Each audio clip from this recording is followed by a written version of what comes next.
Leonardo da Vinci's painting of the Last Supper has riveted the minds of the world for centuries. Yet this depiction of the Last Supper, like many others, is quite inaccurate when it comes to the actual setting of the Last Supper. Because of these depictions, we often picture Christ seated at the center of a long table, with his disciples on each side of him. However, according to ancient Roman and Jewish culture, and several verses found in the Gospels, we find a much different setting. With this more accurate setting, we are able to learn of a powerful message of Jesus' true love. It was Thursday, just before the setting of the sun. Jesus and the apostles had gathered in a large upper room on Mount Zion in the upper city of Jerusalem. The home would have been a wealthy home, as it had an upper chamber, and all of the preparations for the Passover feast would have already been made. The most prominent feature of the room would have been a low table in the shape of a U called a triclinium. A triclinium was a Roman-styled table of various sizes and styles that had been adopted by the Jews of the first century.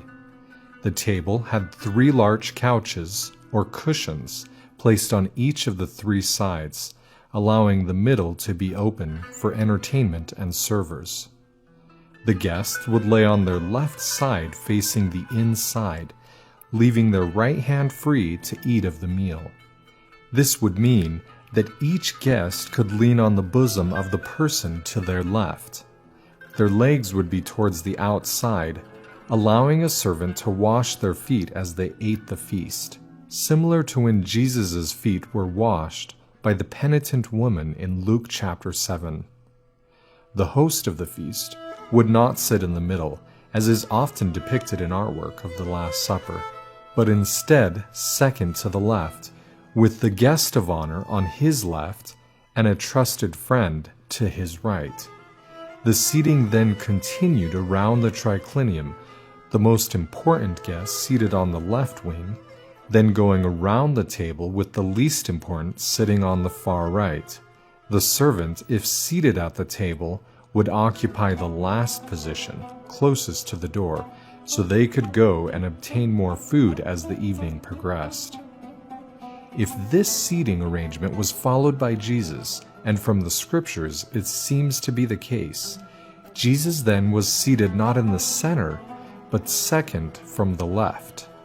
John 13:23 indicates that John the Beloved was seated to Jesus' right, as John had to lean on the bosom of Christ to ask of the identity of the betrayer. Matthew 26:23 indicates that Judas was seated to the left of Christ in the seat of honor, as both Jesus and Judas were able to eat from the same bowl. John 13:24 indicates that Peter was across from John on the right side, as he had to signal to John to ask Jesus who would betray him. This would mean that Jesus had placed the youngest apostle John on the side of eminence, while placing Peter, the chief apostle, in the seat of the servant. This would make sense, for according to Luke 22, there was strife among the disciples as to whom was the greatest. Always the teacher, Jesus said unto them, "But he that is greatest among you, let him be as the younger, and he that is chief as he that doth serve."